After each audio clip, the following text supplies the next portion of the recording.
कृपया करके चैनल को सब्सक्राइब कीजिए। यूसेन अब ध्यान की गहन अवस्था में लेटा है। उसके मस्तक पर हल्का चंदन और बेलपत्र रखा है। चारों ओर ताम्र घंटियों की धीमी ध्वनि है। ऋषि उसके पास मौन खड़े हैं। ऋषि वात्स्यायन नीचे झुककर धीमे स्वर में कहते हैं, यूसेन, अब वह समय आ गया है जब तुम जागते हुए सोओगे और सोते हुए जागोगे।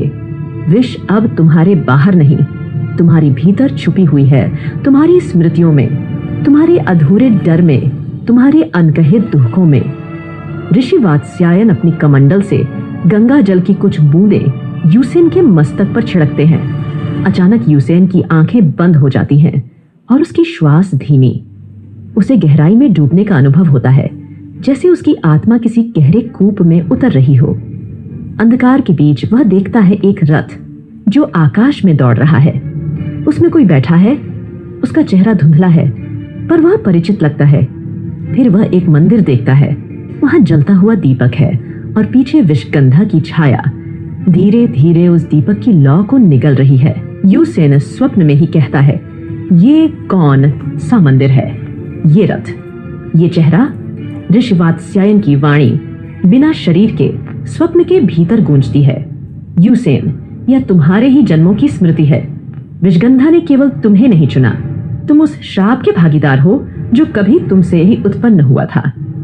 अब तुम्हें इस स्मृति में उतरना होगा, उस जड़ को पहचानना होगा जहां से विषगंधा ने तुम्हारा पीछा करना शुरू किया।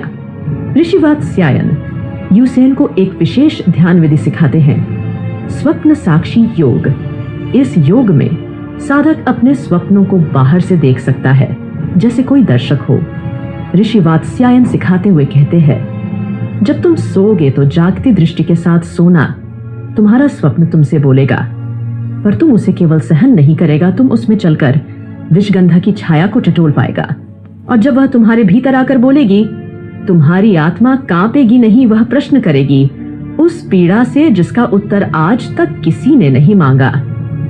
इस चरण की पूर्णता पर जब यूसेन स्वप्न साधना में प्रथम बार सफलता प्राप्त करता है, वह विषगंधा की छाया को अपनी मां की आंखों में देखता है।